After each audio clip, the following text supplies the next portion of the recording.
The Andy Pollin Show. We got to go after this with everything we got, figuring they're going to come with everything they got. I'll start off by saying I'm bored, I'm broke, and I'm back. The Andy Pollin Show on ESPN 630 starts right now. As George Harrison said, all things must end. Will the tush push end? We'll find out the next couple of days about that. What we do know is that Around the Horn will air its last episode on Friday. 23 years of a television sports show. That's amazing.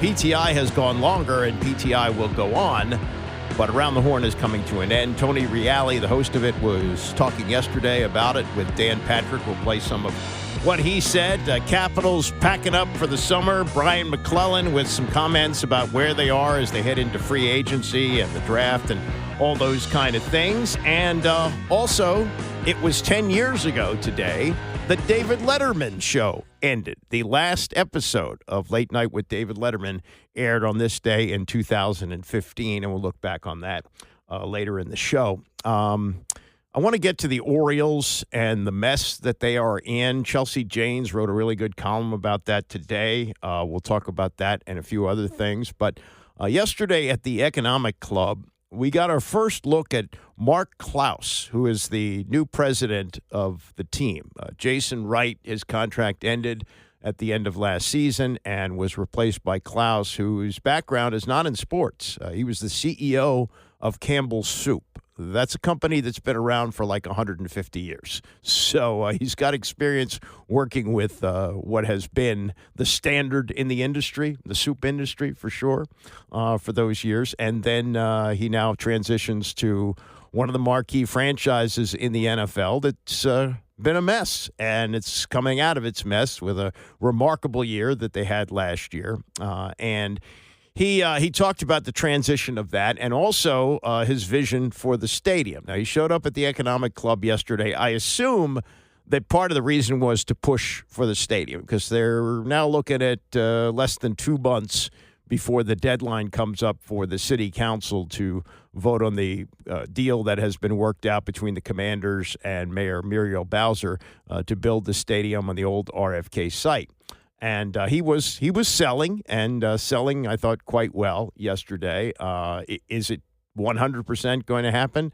No, but I think we're in the 90s range. It's just a matter of how they negotiate the number, or the $1 billion that the city is supposed to pay versus what the team is expecting to pay, $2.7 billion with cost overruns. So, city paying a quarter of it might seem fair to you and me, and maybe it is, and maybe that's the number they'll eventually settle on.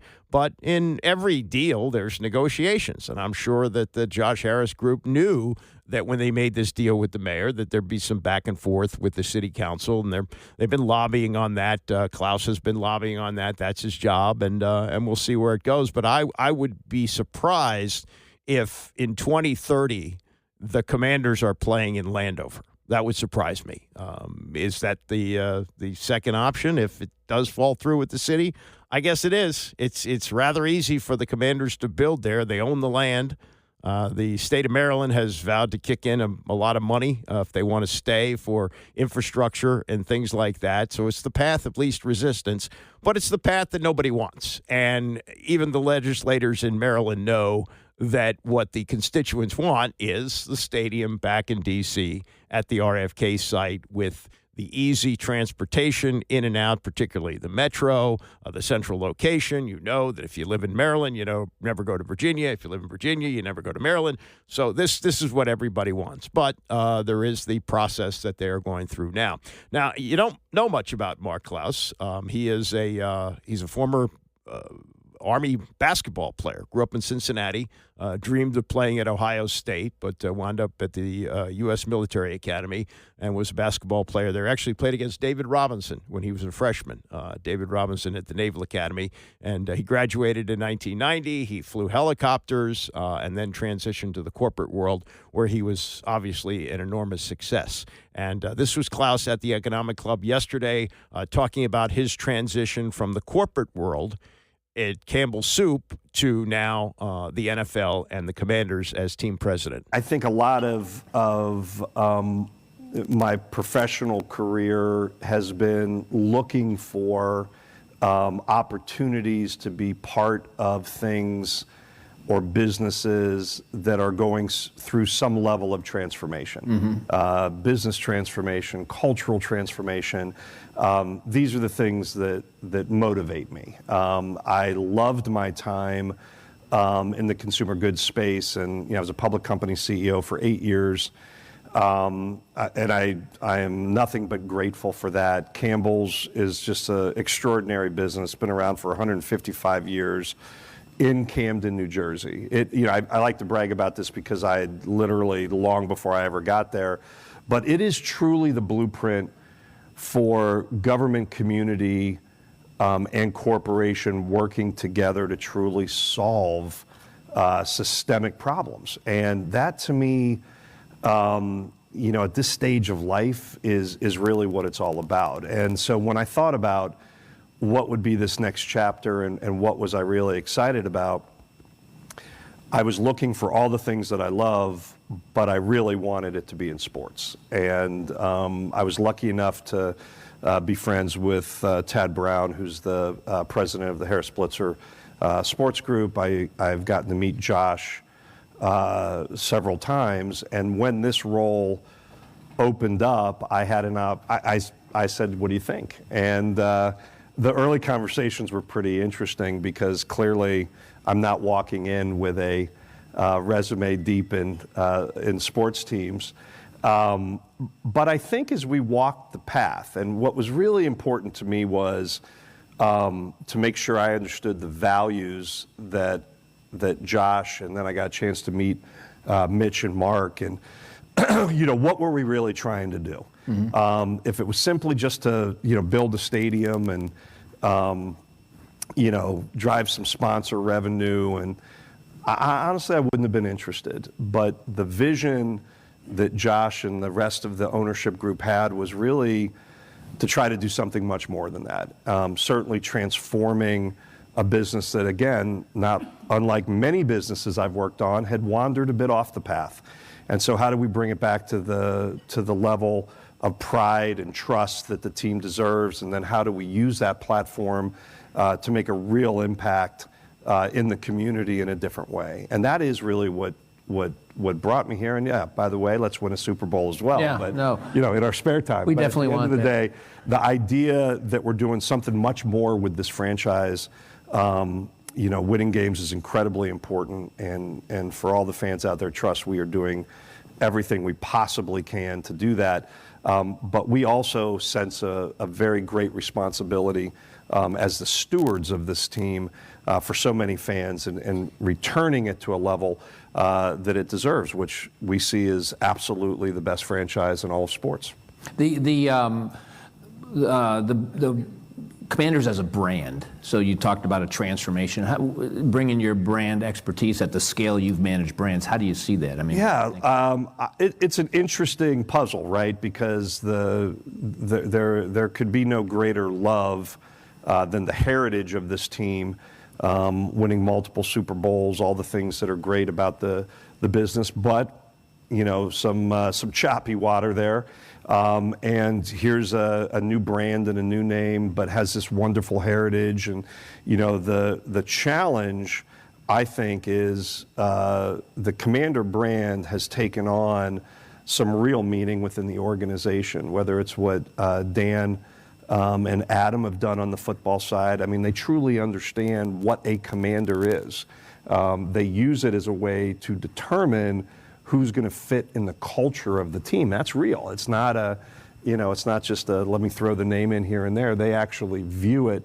And so therefore it brings some real equity. I think our opportunity with the fans is to really make it mean something and bring some relevance. And there are a variety of different equities that I think can be pulled from the history forward while still building the brand. So it's a huge, obviously the vision is, and we've heard Josh talk about it, we hear you talk about it. It seems like the league has a sense of that too, maybe just because of there just seems to be excitement in the league about that. You guys feel that yourself? Look, I think there's no question it is good for football, for Washington to be strong, to be competitive, to be doing the things that we're doing.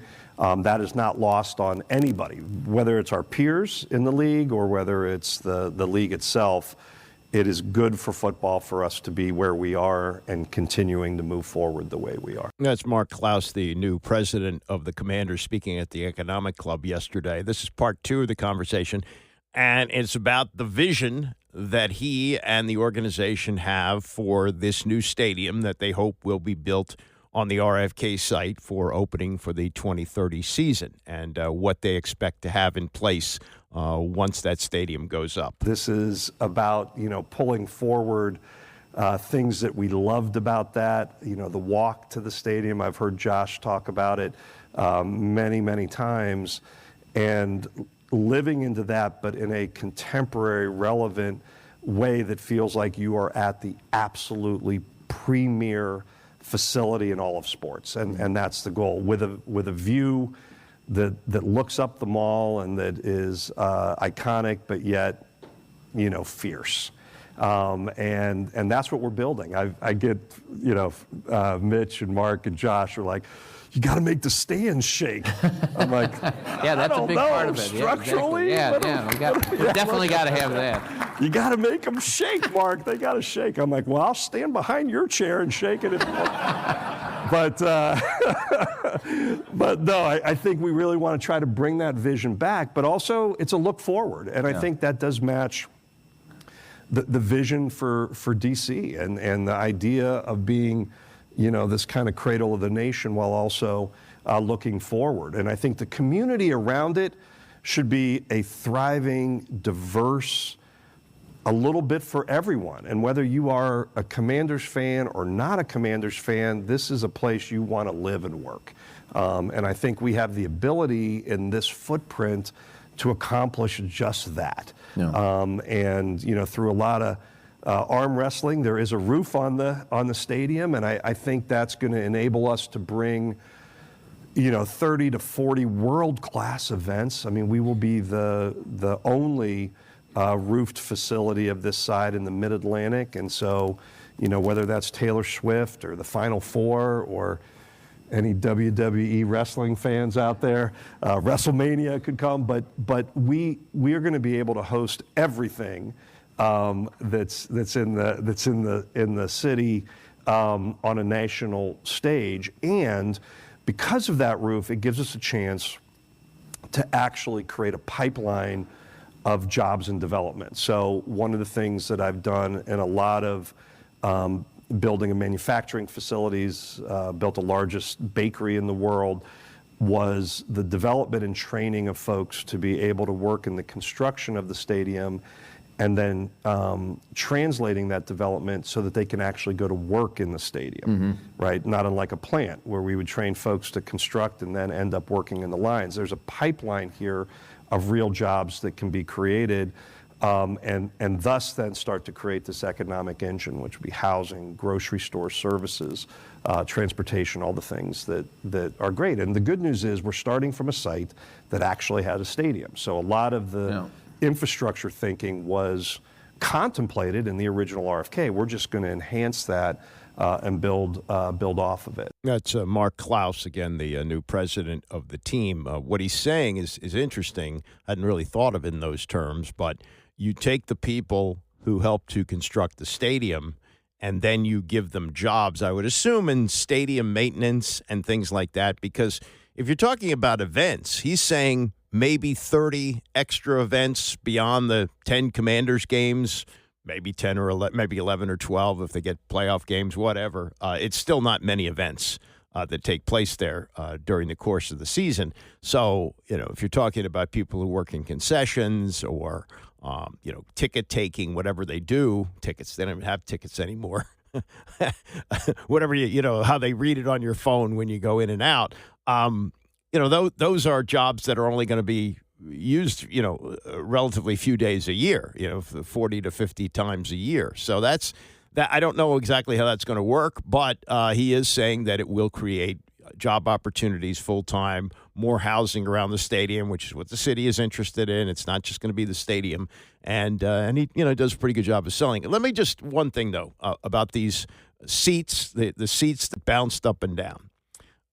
There may be a perception, particularly from younger people, because the last time the Redskins played at RFK was over 30 years ago, or almost 30 years ago, 1996. It's a long time. And you see on NFL films stands shaking up and down. Now, OSHA would never allow a stadium to be built where the stands literally shook. The shaking of the stands was simply this. There was a section of seats, and it wasn't many. It may have been 5,000 that were temporary seats that would be removed when the team played baseball games, because DC Stadium opened in 1961 as a multi-purpose stadium and, frankly, built more for baseball than football, because it made sense. You're playing 81 baseball games a year versus in those days when it opened, you were playing 7 football games, or, maybe 10 with the exhibition games, whatever. Wasn't many. So it was built more for baseball. So the temporary seats would be put in when the football season started and then would be removed when baseball season got underway. That's the way it worked. Now, there was some overlap of that, but not much, especially with the Senators. They weren't going to the postseason, so their season would end at the end of September, and the Redskins would play their first game, and sometimes they play their first few on the road just to avoid this, but the temporary seats would go in once the football season started. And those temporary seats, only that section there, would bounce up and down because it was on rollers. It was kind of built that way, and it had metal floors on it. And I remember this going to bat day back in probably the late 60s with my dad. They actually gave you a full-size wooden bat, which would never happen today because you might wind up with a fight and people get bashed in the head or whatever. But you got a full-size bat from Thompson's Honor Dairy. And we sat in those temporary seats, and through the whole game, everybody was banging their bats on that metal floor. And at the end of the game, my dad said, "We're never going to bat day again." So that's the section. And if you want stands that bounce up and down, my suggestion is, in the new place, is you find a small section close to the field. Maybe it's going to be 100 seats, maybe 50 seats. That'll be on springs. And if people want to bounce up and down, they can. But the stands didn't shake. The foundation of RFK Stadium, which is still standing, the guts of it are, they didn't shake, because if they did, it wouldn't last that long. It wouldn't still be standing, 64 years after it was built. So it's a romantic notion of the stands bouncing up and downs, but it was only one section of temporary seats. It's been immortalized in NFL films when you have that great footage of John Riggins walking out on the field for warm-ups before the NFC Championship game, and the place is just electric, and people are yelling, "We want Dallas! We want Dallas!" But again, was not the whole stadium. So if people are saying, "Oh, we want a stadium that shakes," no, you'll have a section of seats that shake. That's the way it works. Okay, we're going to get to what Tony Reale said about the ending of Around the Horn. He was really good yesterday on the Dan Patrick Show. Plus, there's a big story about it in the Post today, which we will go over. It's the Andy Pollin Show, ESPN 630. The Andy Pollin Show on ESPN 630, the sports capital. I can't say that I know Tony Reale well. I've met him a few times, liked him very much. The people I know that know him like him very much. His work speaks for itself. He's been the host of Around the Horn for most of its 23-year history. Max Kellerman was actually the original host of that show when it launched about a year after PTI got off the ground. They wanted a complimentary program to it. It was also produced by Eric Rydholm, who invented PTI, and that is the gold standard for shows of that nature. It brought argumentative sports talk to television, really. I mean, this was a staple of sports radio years before Tony and Mike debuted that show on ESPN, which was, I believe, October of 2001. And then that led to all the kind of shows that you see now, all the shouting shows, not many of them that I like. And, PTI is my favorite. I usually watch about the last 10 or 15 minutes of Around the Horn before that show starts, and they do very good work. And Reale is a very admirable guy. He has great enthusiasm. He clearly works hard. He clearly likes the people that he works with on the shows, and it's a rotating group of people. PTI is a different story because it's chemistry between two people who have known each other for over 40 years. Tony was at the Post when Mike Wilbon came in as an intern, and they almost immediately, started doing what they do on a daily basis on PTI. They argued about sports, and Tony was a little older. He's from Long Island. Wilbon from Chicago, so you had the Midwest dynamic versus the Northeast dynamic, and it always worked. I was watching PTI years before that show went on television, and the rest of the country got to see what I and others who were in their orbit got to see when they were both columnists with the Washington Post. And Tony Reale, his first big job anyway, in broadcasting, he went to Fordham, which has produced, among others, a baseball announcer you may have heard of by the name of Vin Scully. Mike Breen, who's been the longtime voice of the NBA on ABC and ESPN and back in the NBC days, he went to Fordham, and a number of others successful in the business are Fordham graduates. But Tony wanted to follow in their footsteps, Tony Reale, and he got a job as a researcher with PTI. As they were assembling the show, he'd have to look up certain topics. The internet was relatively new, and he was young, and he knew his way around it, and he knew a lot about sports and how to look things up. And sometimes he'd have to do it on the fly, and he would do that. And this was Tony's idea, because I remember him talking about this even years before they started the show. He wanted to have a monkey on roller skates on the television show. He wasn't able to get his way on that, but he came up with something called Stat Boy. And they said, well, let's give Tony Reale a shot at this. And Reale would watch the show, and at the end of it, he'd say, you made a mistake on this, you made a mistake on that, and give him facts. And he was really good at it, and he was funny, and he was quick. And, he looked like somebody who had a future in this business, but nobody knew how it was going to play out. And Max Kellerman, at the end of 8 months on Around the Horn, which is already starting to become a pretty popular show, got into, as I remember, a contract dispute. They didn't want to meet his price. And he wound up going out to Los Angeles, and about the same time, his brother passed away. So he had a really, difficult personal experience at the time, which, kind of maybe led him in that path. But Tony took over, Tony Reale, and I remember this because I was doing Tony's radio show at the PTI studios downtown. We were still doing the national show on ESPN, and Eric Rydholm, the producer of both shows, would pop in and say, Tony Reale, he's making some strides here, but he's got a long way to go in television. I think Tony Reale understood he was only going to be the host until they found somebody else. Well, they looked at the ratings, and the ratings post-Max Kellerman went up. Tony Reale got better at hosting this show, and here we are, 23 years later, it's still on the air. Unfortunately for Tony and those of us who watch it and the people who have been involved on the show, most of them sports writers, that show will come to an end on Friday. They're going to air their last episode. And why that happened, it's not fully clear. It's not fully clear to Tony Reale why it happened, but it is happening. And he was on the Dan Patrick Show yesterday explaining how he got the news. Suddenly, then gradually, as all the good things in life, I read an article in the New York Post, my hometown paper, occasionally printed in English. And that was the first I heard that it was a possibility. Made a few calls to the people, of course, that I love, and we'll suss it out. And that's when I heard, no, we don't know where that came from. And we all know what that means. It came from somewhere. So that was over the summer of last year.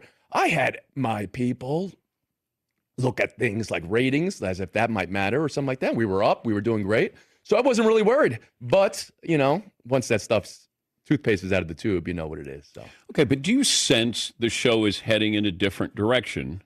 Why it got canceled. It's such a great show. And it felt like Was there too much money being spent, or was it too woke? Too much money elsewhere. I mean, there certainly wasn't money. I can tell you that. I mean, the woke it's a fine headline to write. I don't believe what that is. I honestly think we did 50,000 topics over 23 years. Yeah. If you're going to tell me 10 or 15 drew an eyebrow up, I'll be like, yeah. I mean, we were doing some complex topics from time to time. I don't mute people in FaceTime. So maybe there's 2 or 3 there that didn't have the back and forth you would want. Maybe there's 1 or 2 I would take back if you asked me. Those aren't my regrets. Not at all. So the reality of the show being the most eclectic, and it's not a negative word for me, diverse show in the history of the television medium. We got people 20s, 30s, 40s, 50s, 60s, 70s, all on a level playing field. We have men, we have women, all on a level playing field. You're going to tell me that that's never going to be a negative to me, even though times have changed and things are viewed differently now. I know the people who were part of our show are getting other jobs at our network, front-facing jobs, wonderful jobs that are at our highest properties. But I can't imagine, with your excitement, your enthusiasm, your energy, you go into management. Yes. And can't convince them. I said, let me play it however you see it. I can get rid of the mute button. If you don't like the game show element, we'll bring in switchers. We'll bring in athletes every now and then. But I believe the show is based, and the bones of the show is journalism. And when this one goes away, there ain't any more. Because I love Tony and Mike. They're not writing in the Washington Post on deadline tomorrow. Bill Plaschke is. Tim Kalishaw is. Right now. Tim Kalishaw is going to be working hard to be on the finale of Around the Horn, the show he gave his blood, sweat, tears, and sobriety to. He went straight to sobriety while doing the show. And one of the most proud things I can say of our show is the growth that we've all been able to have through the support of each other. He's going to be either in Edmonton, or Dallas for this, because, again, the ombudsman of the schedule. Can we get an NHL schedule out earlier? But imagine he's in Edmonton, and I'm having a rogue camera shoot him. He's shooting it on an iPhone. All right, Tim, nice career you had with us.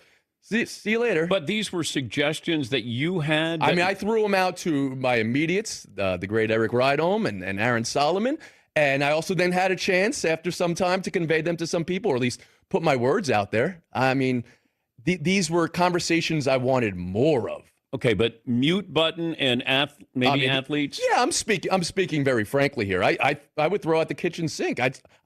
I know what I can do on TV, and it's not just a mute button and a scoring system. So I know I could host different shows for this network, and I know they could want different shows. I understand that part of it. I went through 9 months where I did some education on myself and on the industry. How has the industry changed, right? And I'm aware of things now that may be by product of me siloed away doing a show the way I only saw fit. I know I had to carry a weight for 23 years. I respected that. I know 4,953 episodes doesn't happen by accident, doesn't happen even with somebody who's also doing a podcast and a streaming show and covering games on weekend. I know what I needed to do that. So now I'm trying to imagine, well, what else could the network want? And I would love to have that conversation still. You're staying at ESPN. I have a contract through the end of August, and I am having many great conversations. This August? Yes, 2 months. The show says goodbye Friday, and I'm happy to have the next 2 months to talk to everybody and anybody in the world, including ESPN. But if you're... I was wondering about this, that you did that, but were you going to do other things like Wilbon does? Oh, yeah, I was ready. I was in a place now where I wanted to get the home life where I wanted it to be. And I had done Good Morning America as a correspondent for some years. It was 4 years in total. It wasn't, exactly where I thought it was going, and I think they would say the same of me, but it was a very fruitful experience and educative in that way. So I have now Google documents full of game shows, kids shows, just because I wanted to stretch my personality out a little bit. But then, the same type of fare that I would love to make in TV and sports. Absolutely. That is Tony Reale yesterday on the Dan Patrick Show talking about the end of the show, which will come up on Friday. He touched on the money and the big story in the Post today, front page of the sports section, by Ben Strauss, where he spent some time with Tony and did some investigating on the background of the show and so forth. Yeah, I've always been curious about the money, not so much what Tony Reale makes, because I know he's well paid, but is he in the range of like Mike Greenberg, who's reported to make like $6.5 million? Is he making what Stephen A. is making, which is now a big public $20 million a year? I don't quite understand that, but it is what it is. And, I would imagine Tony and Wilbon are well into the millions of dollars for what they do, and they are the only people on the show, whereas this is another educational part of this, that in the story, Woody Page says that initially he got, when the show started, he's been there since the beginning, he got $500 an episode, and that's now $2,000 an episode. I don't know whether they pay everybody that, but the panel that you look at when Tony Reale's doing the show, okay, that's $8,000 a show. I don't understand television economics. They're a hell of a lot different than radio, I can tell you that. And it says in this story about Tony himself, Tony Reale, says he took a pay cut a few years ago and was making less than $1 million, according to multiple people familiar with the figures, which is indeed a modest sum for somebody that's been on a cable show that's had 20 years of success. So in some ways, maybe he sensed that, the show was spending too much money, though I don't quite understand that, but that he wanted to be a part of making sure it preserved, and he did a hell of a job. I mean, this is basically his first TV job, and he stretched it to 23 years on a network basis. That's damn good. That's damn good. So that's a little bit about the money. This was Tony in the later part of the interview. We spent about a half an hour with Dan Patrick yesterday in the studio, and if you watch it, you know that Woody Page, one of his trademarks of his appearances is a blackboard that he has behind him, and he writes sometimes funny sayings on there. Dan asked Tony Reale, did that ever get Woody Page into trouble? He put a 1-900 number up there. Now, this was a time when once again, USFL, baby. This was a time when their 1-900 numbers usually came on at about 11 o'clock at night, and they were telling you about the sexiest time you're going to have of your life over a telephone. Well, Woody put on a number that said 1-900, some 3 letters, HORN, the name of our show. The name of our show, maybe even in the UK, would come off in a different way, right? Around the horn suggests something a little bit different over there. So, in fact, that phone number did take you to a number for sexy time. Did Woody know this? I think we know Woody a little bit. I think he knew this. Did any of us know this? No. But that's what happened that one time. Yeah, that's the true story. You ever get brought on the carpet by management? Not once. Never. Then you weren't doing I wasn't doing it right. You were not. I told you, if I have a regret, it's that I didn't bang the drum about how strong our show was doing, somebody said recently, controversy. This show? Never in a million. We had 2-3 articles written about us saying that topic was too far. Fine. Never once was that the case. I got 2 conversations in 20 years of keep on doing what you're doing. That's the entirety. And again, there's pros and cons to this. There's David Letterman, of course, another idol of mine, interviewed Warren Zevon, his favorite musician, at the end of his life. And he says very heartfully on the show, well, maybe never going to a doctor for all those 70 years was a bad strategy. Maybe not checking in about, in anything. I want more. I want this. We need this. We demand more. I want to see us on ESPN.com because we are the second highest rated show on the daily schedule. I want my YouTube page back. Where'd my YouTube page go? I had a YouTube page 10 years ago. We were operating on that on a high level, and it went away. Keys were taken away for that. And now YouTube is something that, of course, this network should want. Yeah, but you're a pleaser, so you don't want to disrupt. Precisely. And then I'm the guy who's going to be creating a movie every single day, where I'm getting, so I'm lost in a silo of an edit suite, trying to think about how that topic can go best that day. That's Tony Reale again, the last show coming up on Friday for Around the Horn. And I think that when you look back on the whole history of that show and PTI, that came on the heels of the Sports Reporters, which at one time was the only opinion-based show in sports television. It was a Sunday morning show hosted by Dick Schaap, and it had writers from around the country, some of the most famous ones. Tony made regular appearances, Tony Kornheiser. You had Mike Lupica, Bob Ryan.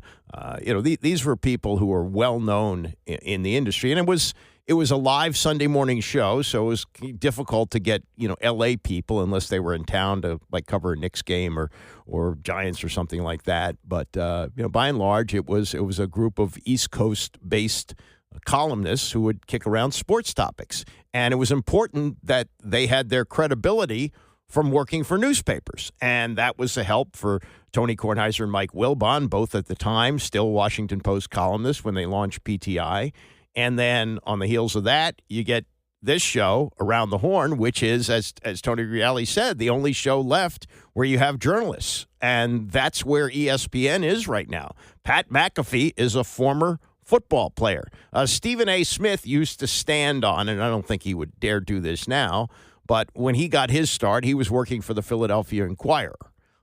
He soon left newspapers and became whatever he became. And financially, it's very successful, obviously, for him and certainly for ESPN, or they wouldn't pay him $20 million a year. But these kind of shows, they just don't have, I guess, a purpose in the landscape of ESPN anymore. Now, what happens from here after the show goes off the air on Friday? The plan is to run a half an hour of Sports Center, 5 to 5:30. They're not going to mess with the time slot of PTI. And this is from the Post story today. It says ESPN will move on without Around the Horn. Those familiar with the plans say that Tony and Mike were approached about doing an hour of Pardon the Interruption. I'd heard that as well, but didn't offer much of a raise, which played a role in getting no deal done. So, basically, I think, I don't know this. I didn't ask Tony about this, but I'm guessing, you want to, pay me X amount more, I'll do it. But no, it didn't work out that way. They liked the show in the half-hour format. I remember when it started, and ESPN was talking to him about doing an hour, and Tony said, I'm not going to do an hour. He said, if you want to make it an hour, find somebody else. And he won. They made it a half hour, and 24 years later, it's still on the air. Here's the paragraph, though, that really gets me. The hour of PTI is mostly off the table now, but that show remains important to the network, and executives intend to keep it running after Kornheiser and Wilbon retire. And Peter Schrager, who just signed over on ESPN from the NFL Network, is mentioned as one of the possible replacements. Let me tell you something. When PTI ends with Tony and Mike, PTI ends. They may try and put two new people in to do it. Ain't going to work. Ain't going to work. It's the chemistry between the two of them that was developed for 20 years before that show went on the air. In the radio world, you may remember Paul Harvey. Paul Harvey, unique style. Good day. Paul Harvey, news and comment. And he did that for 100 years. And people listened to Paul Harvey all over the country. They love Paul Harvey. Paul Harvey did it until he died. He was like 90 years old when he died. They tried to replace him, even with his son. Didn't work. The show is that. Howard Stern left terrestrial radio years ago. They never replaced him. They never found another Howard Stern. So you can have a program that'll be called PTI, and it'll have new hosts whenever Tony and Mike retire. I don't think Mike has any plans. He's my age. Tony's 10 years older, and he doesn't show any signs of slowing down. But eventually it will end. Eventually one or both will retire. But you're not going to have PTI without Tony and Mike. Ain't going to happen. Just ain't going to happen. All right, the Orioles. I saw them in person on Sunday. Mentioned this yesterday. My wife's cousin has some beans and bought a package of boxes for the season. Got use of a box for I think 10 games, and invited the family to come out and watch on Sunday. Great weather, just a beautiful day, except for Oriole fans. C.J. Abrams led off the game with a home run. Hit the first pitch of the game out of the park. Nats had 5 home runs on the day. They won 10-4. That was 6 straight losses for the Orioles. They lost number 7 in a row last night in Milwaukee, and now have a record of 15-31. They are the 4th worst team in baseball. Colorado is abysmal with just 8 wins. Pittsburgh has 15 wins. Chicago has 14 wins. And the Orioles are 15-31, meaning they need to go on a 4-game win streak just to match the Nationals, who seemingly were out of it in 2019 when they were 19-31 and went on to win the World Series. But there doesn't seem to be any indication that the Orioles are a threat to do what the 2019 Nationals did. They're just a mess right now. And finally, on Friday night, after losing to the Nats and having 20 runners on base, stranding 15 of them. 20 runners. They got only 3 runs, lost to the Nats 4-3, lost the game on a bungled play in the 9th, and they fired Brandon Hyde the next day. This was only about a week or so after Mike Elias, the general manager, said that he was safe. Oh, no, we're not making any changes. And Elias has not spoken publicly about this. They did release a statement with his name on it, and he said that the team's record at the time of the firing, 15-28, which is now 15-31, was his responsibility, Mike Elias's responsibility, but he did not say why he lost confidence in Hyde mere weeks after suggesting he was very confident in his manager's leadership, according to what Chelsea Janes writes today. Also, this is important, and I think this is another key sign of what's going on here. Remember David Rubenstein, right after he bought the team? You couldn't see enough of him. He was all over the place, and he was sitting in that section where they hose down the fans, where somebody gets a hit or a home run, whatever it is, they score a run, they turn on the sprinklers on the fans. He's sitting in there. He's sitting behind the plate with Cal in a lot of games, and always available to the media. She writes, David Rubenstein, so visible at the best of times, did not speak beyond his officially relayed statement about the firing. Whether he pushed for a change after watching more than $100 million in offseason salary commitments go for naught, or remains willing to let Elias make the big decisions is not yet evident. And then she talked about the interim manager, Tony Mansolino, and he couldn't even say why he was fired. He says, that's probably a better question for Mike Elias. I'm not sure. Well, I mean, maybe he knows. Maybe they told him not to say. But it seems odd, like, why are you making a change? Because Mansolino got his shot because of Brandon Hyde. Isn't that a question you ask? Or maybe you're just so happy to become a manager to get that experience that you don't ask any questions. He also says, and for a team that's fallen flat on its face, I mean, the other teams that they're grouped in here with, these teams were supposed to stink this year. Everybody knew Colorado was going to be bad. Chicago was historically bad last year, the White Sox. Pittsburgh never spends any money. They got 15 wins. They expect that. Orioles not expected to be 15-31 at this point. And Mansolino says in this story, we will continue to do things similar to how they've been done.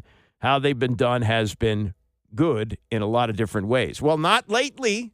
Not lately hasn't been good.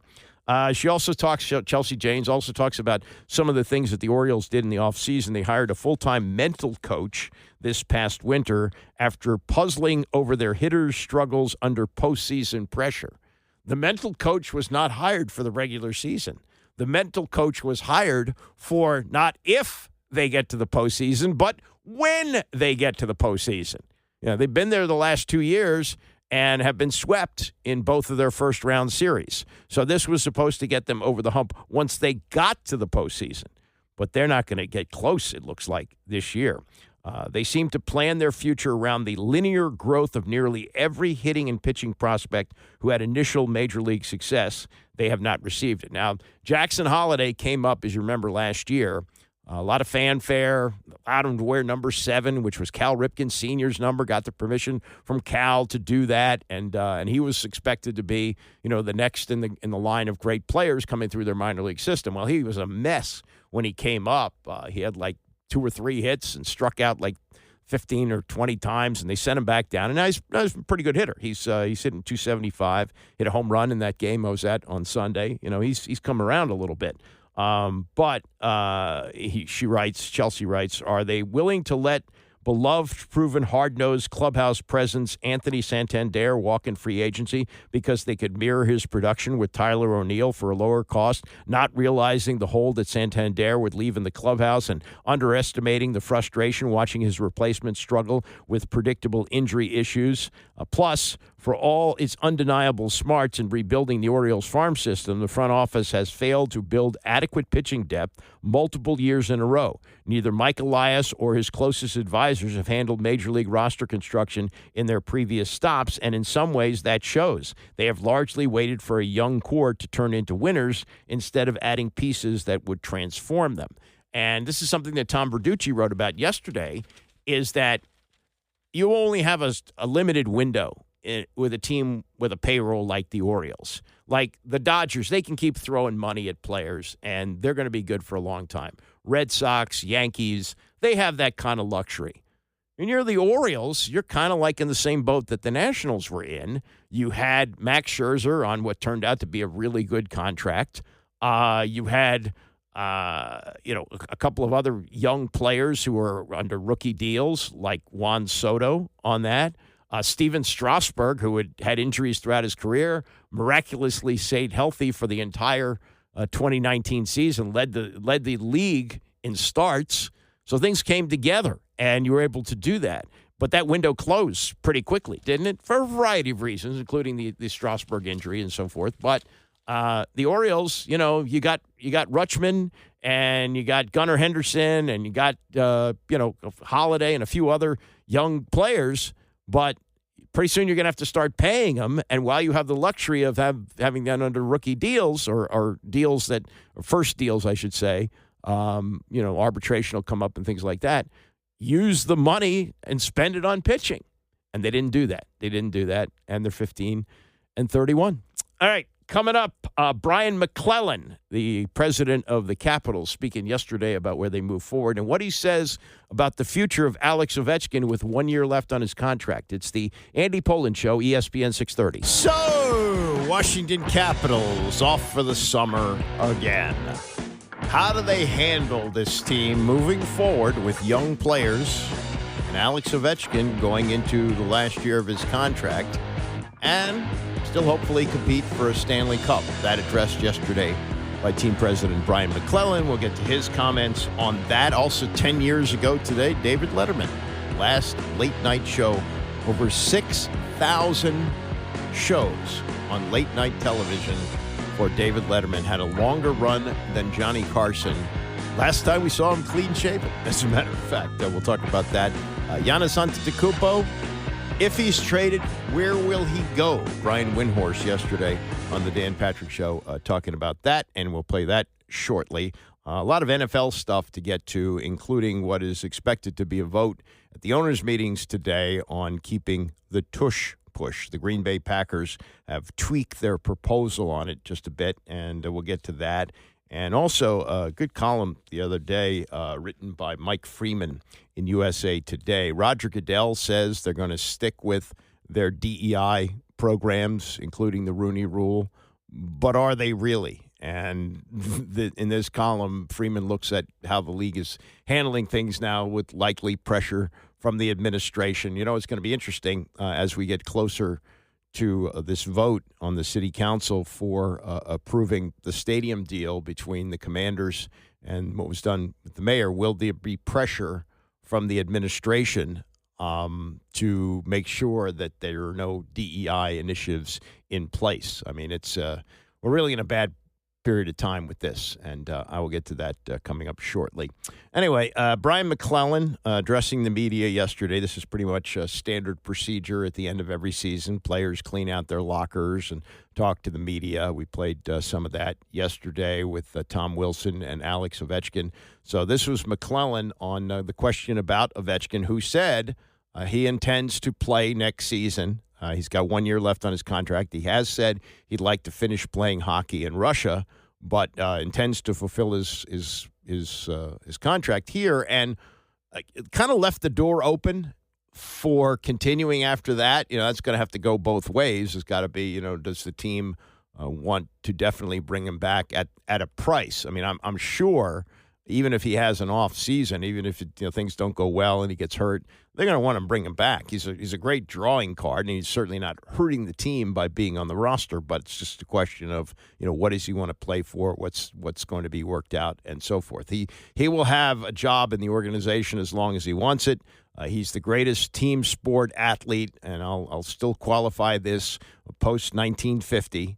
But he's the best we've had in this town, and we've had plenty of Hall of Famers with the Commanders, and guys like Ryan Zimmerman playing for the Nationals, and Steven Strasburg and all that, and Scherzer. But he's the guy, and when he goes, there will be definitely a change in the organization. Question is last year going to be the last year? Ovi leaving the door open, and Brian Mcllelan saying this about the situation. I think we've learned with him that, we'll leave possibilities open all the time. I think he had a fun year this year. He really enjoyed himself. The team had a lot of fun together and were successful, and I think he'll come back and see where it goes from there. Hopefully he has another good year. Yeah, so this could happen, and I could easily see this happening. That he has a pretty good year next year, maybe not quite as good as this year, but a good year.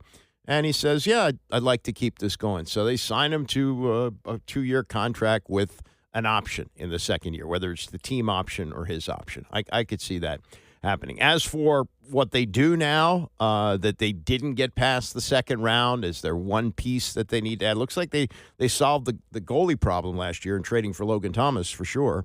The question now is how many pieces do you add in free agency this offseason? I think we're willing to be aggressive, but I think our goal, as within the last 2 years, is to get younger. We're transitioning from a mature, older team into a younger team, and it continues to be that goal going forward for us. I mean, we're going to inject a bunch of prospects into Hershey next year that we're pretty excited about, and not sure where they are in their development path, but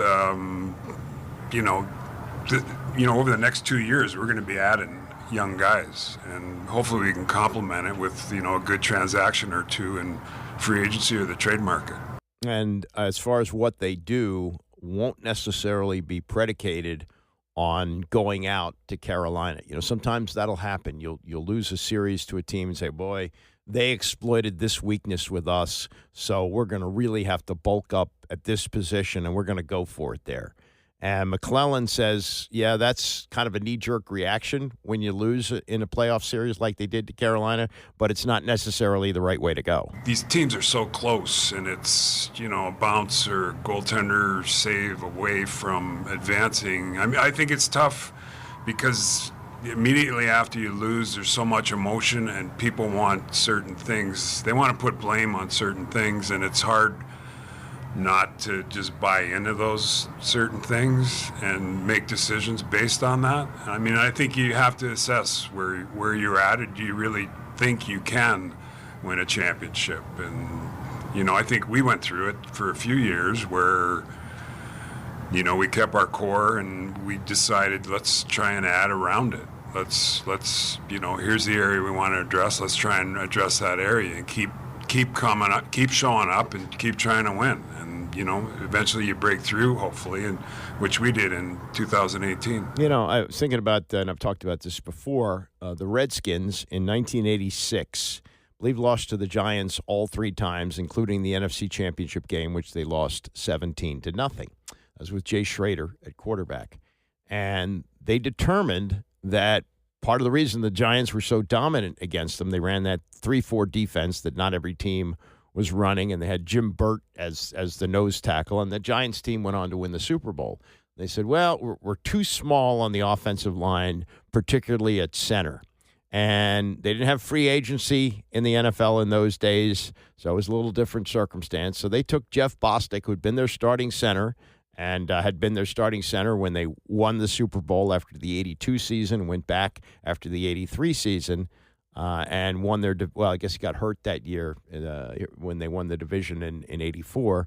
Came back in 85, was strong, and was the starting center all of 86. They said, too small. So we're going to put Russ Grimm at center. And Bostic was benched. He didn't like it. And what happened was is that they were playing kind of so-so at the beginning of that season. Trader got benched. Doug Williams came in. And then Russ Grimm got hurt.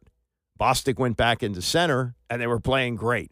And, it was like, oh, yeah, we kind of overreacted on that. And Bostic stayed on the job for like the next 6 or 7 years. So that's the kind of thing that McClellan's talking about. Don't overreact to what we did in that Carolina series. And let's just, keep adding pieces around the players that we have, the younger players, the older veterans like Carlson and like Wilson. Those guys are cornerstones. But don't go crazy after losing a series like that. All right, coming up, should happen sometime today.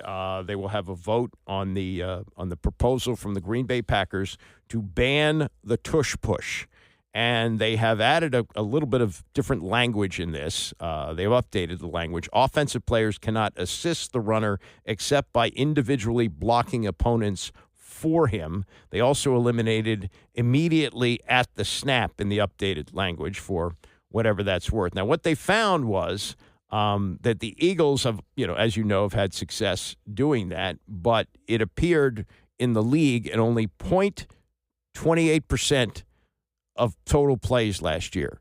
So 0.25% was the number of times that the tush push was used, according to ESPN research. But the Eagles and Bills ran it more often than other teams. They combined to run it 163 times in the past 3 years, more than the rest of the NFL combined. Not only did the Eagles and Bills run the play most often, they were also the most successful. They scored a touchdown or achieved a first down on 87% of their tush push attempts, according to ESPN research, while the rest of the league was successful 71%. Well, of course, that's why they run it. They got a quarterback who can squat 600 pounds. You're not going to see him run it here because Jaden Daniels isn't built that way.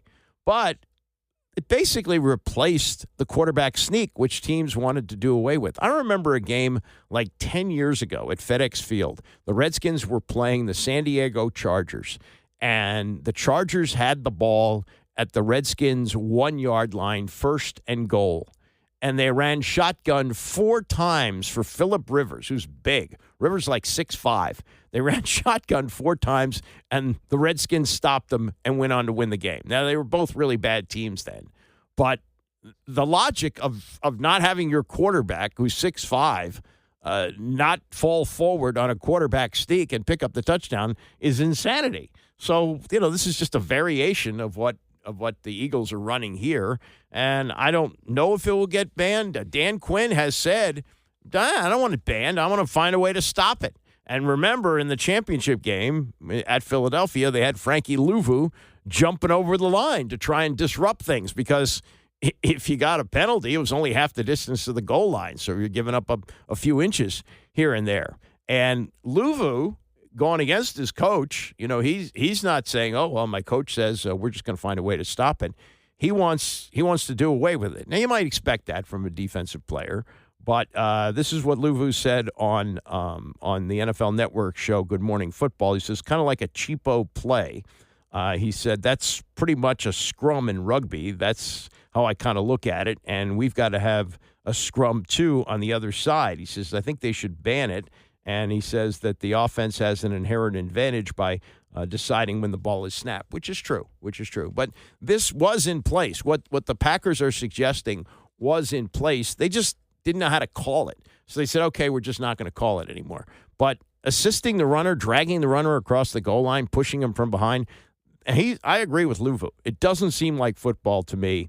And I would like to see it banned. I would be very happy if that's the result that comes out of it, whether it comes out today. I don't know if it will. I don't know if they have the votes to do it, but that's what I would look at. They're also looking at instead of having, like, for example, let's say the Eagles win the division with 2 losses, and the Commanders have only 3, and the division winner from the Central has like 6 losses, and they get a home playoff game, and the Commanders have to play on the road. So that's what they want to do. I don't think that's going to work because teams have different schedules, and you get a first-place schedule based on how you played the year before. So I don't think that's going to go. But the tush push may have a chance on this. This is Mike Freeman from USA Today, and he notes that the NFL's ambitious coaching accelerator program designed to bolster diversity efforts was slated to kick off in conjunction with the owners' meetings this week, but the owners have punted it into hiatus, pegging it to return in some fashion next year. And you remember Roger Goodell, the commissioner at the Super Bowl, said, no, we're sticking with DEI. We find that it helps us get the best people. The Rooney Rule has been in place for 22 years, I believe, and it has helped to perhaps get more African-American minority coaches head jobs, although the numbers don't always bear that out. And Freeman writes, for all the declarations from Goodell and other voices in the NFL maintaining the league is holding firm in its commitment to diversity, equity, and inclusion principles, putting the accelerator on ice makes the league look rather weak in the face of the DEI forces. And this is Art Rooney II. This, of course, is the Rooney Rule, which his father, Dan Rooney, helped to put in place in 2003. He says, I realize people are going to look at this and say, these people are backing off. He says, that's not going to happen. There's nothing I can really do about that perception except to say that we're still not satisfied with where we are. We recognize we still have work to do. Jerry Jones, the owner of the Cowboys, also quoted in this Mike Freeman piece. I don't want to, I think it just makes us all aware, he said. The emphasis that the president puts on it just makes us all aware and thinking about it. Yeah, he wants to do away with it. And then he goes on, Freeman has another quote here from Jones. He says, I know you're saying, was this a reaction to that and the timing of it? He said, I don't believe that we have seen nothing from talking to anybody. This is a reaction to that. I think you'd be naive if you didn't think these Supreme Court decisions have impacted decisions all over the country. The issue of technically and how what you're doing, I think that's more influenced than anything by our what our president is talking about. And he's talking about the Supreme Court ruling in 2023 that significantly restricts race-conscious admissions for colleges. And writes, it'll be interesting to see whether the NFL, which recently replaced its retired general counsel with Ted Ulyat, a high-profile attorney with ties to the Republican Party and Trump administration, follows through on its word in the long haul when it comes to DEI. Yeah, and you remember when Trump was saying he was going to show up at the Super Bowl, they took the end racism messages out of the end zone, which had been painted in there for the game. And the NFL still has the Rooney Rule, and it's been there, as you say, since 2003. But are they getting pressure from the administration on that as well? He writes, America First Legal, a group founded by Trump and advisor Stephen Miller, filed a complaint with the EEOC and sought an investigation into the NFL and its clubs, alleging reverse discrimination because of initiatives such as the Rooney Rule that are designed to support DEI. Apparently, the complaint didn't spark any investigation to this point. No white coach has come forward alleging reverse discrimination. Another eyesore for the NFL, 0 black offensive coordinators hired this cycle. That would be interesting if there is a white coach who comes forward and says, hey, the Rooney Rule denied me an opportunity, and you better believe the Trump administration is going to jump all over that. So, Goodell is hanging on by his fingertips here. Remember the announcement of the deal for the Commanders Stadium was made in the president's office, in the Oval Office. So let's remember that. Let's remember the influence there. So, Roger Goodell, things that he says, I don't take him at face value. There's Arthur Blank. He's the owner of the Atlanta Falcons. He says, we're committed to exactly the same behavior we've had and seeing the improvements we've had. Sometimes it's been 2 feet forward, 1.5 feet back, or 3 feet forward and 2 back, but generally speaking, we're moving the ball progressively down the field. He has an African-American coach. Interesting, a day after Blank spoke publicly on the topic, Freeman writes, the NFL wrapped up its first owners' meetings in several years without what had become a staple, a media briefing from the Diversity Committee. That's interesting as well. Next month, the NFL will support the Black College Football Hall of Fame in staging its annual Ozzie Newsome GM Forum and Quarterback Coaching Summit in Atlanta, and the NFL is still providing funds to the Players Coalition to support social justice. So they're still doing some of that, but he says it's striking, though, that the NFL has scrapped the word diversity from one promising program. What was previously the NFL Diversity in Sports Medicine Pipeline Initiative has this year been named the NFL Sports Medicine Pipeline Program. The venture places medical school students with NFL teams for a clinical rotation with medical staffs during training camp. Established in 2022 with 14 students from HBCU medical schools rotating among 8 teams. So, as is often the case with Roger Goodell in the NFL, there's a lot of lip service on this, and some of the actions that we're seeing don't necessarily line up with Roger Goodell saying, "Oh no, we're committed to doing what we've already done